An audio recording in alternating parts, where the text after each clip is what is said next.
I want to talk a little bit more about a specific case of plagiarism. Margaret Wente has worked as a columnist for the Globe and Mail for many, many, many years. During that time, she's been repeatedly accused of plagiarism. And so that's the reason I want to talk to you about her a bit. In 2009, she was accused by artist and blogger Carol Wainio. And her editor responded in this way. Over the past several days, serious allegations have been raised about the work of one of our columnists, Margaret Wente. Many of the concerns center on a July 2009 column and similarities in quotes in that work to those in a column already published in another newspaper.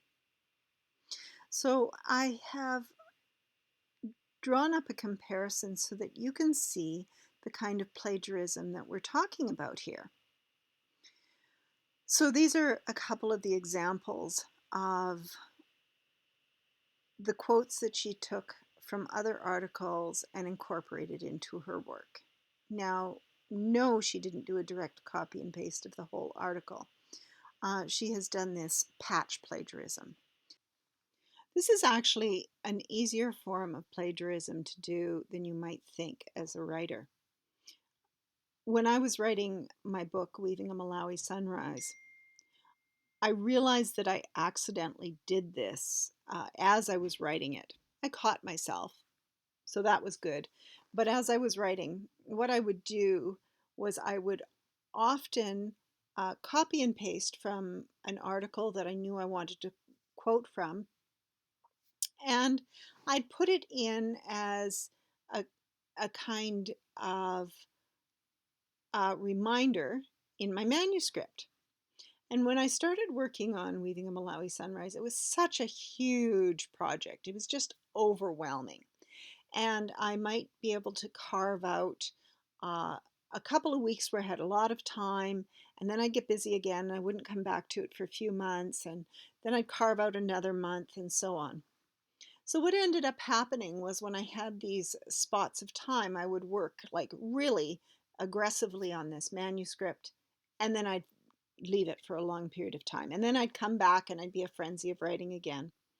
So when I was focused on it, I had a really good memory for the context and I was able to keep track of a lot of things in my mind.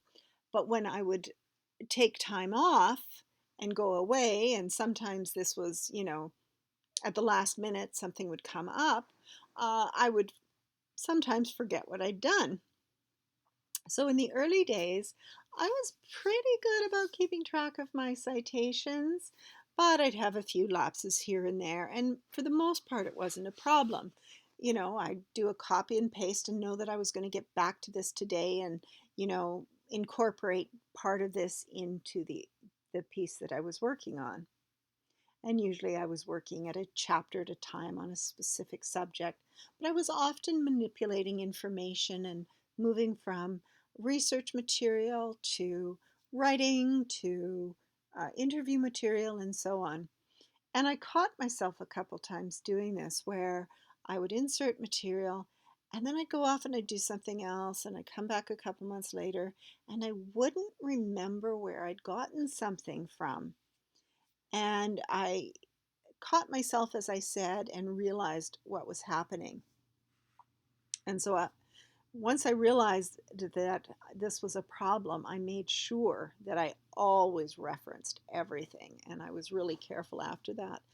But it made me realize how easy it would be to accidentally incorporate something into your own text and then kind of, get busy with something else and not realize you'd done it.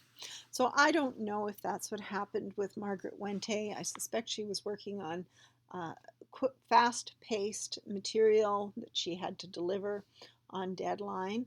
Having said that, Margaret Wente is a professional and she's been in the business a long time. She should have been above this. And so it's a bit disturbing that this happened. What is more disturbing is that it happened again.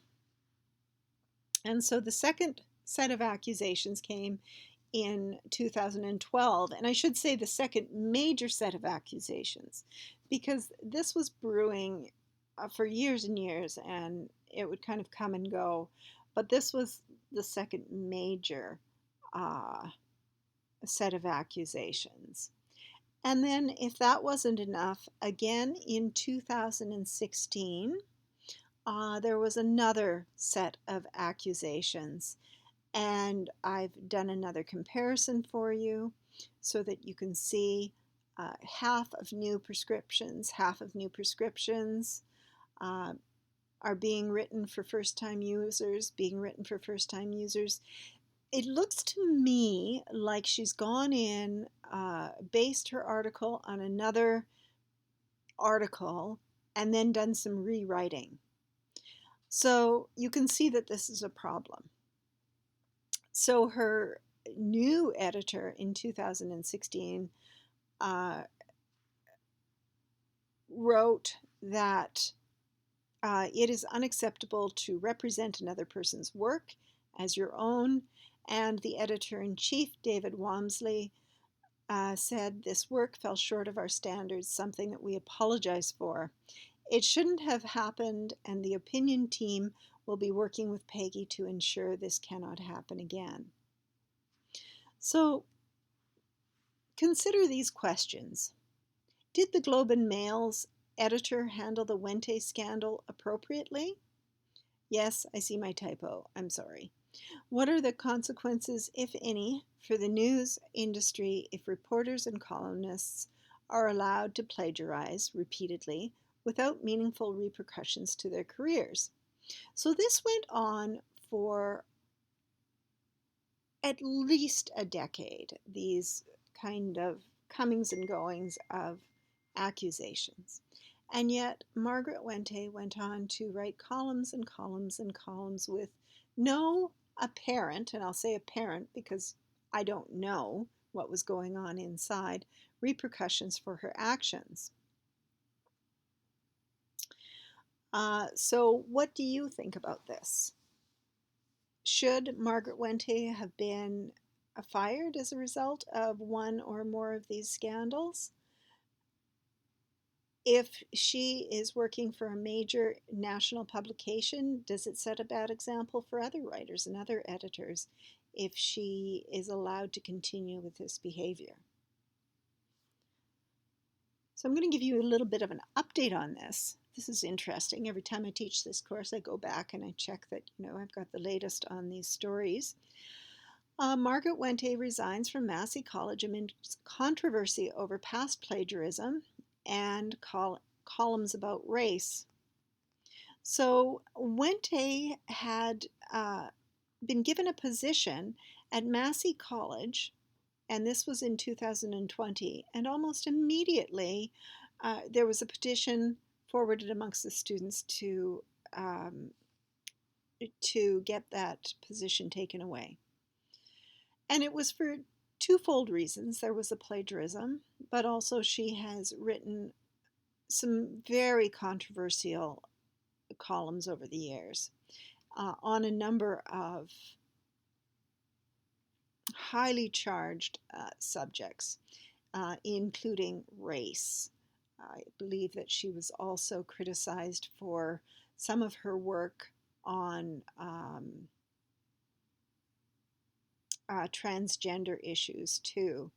So she has this history of controversy.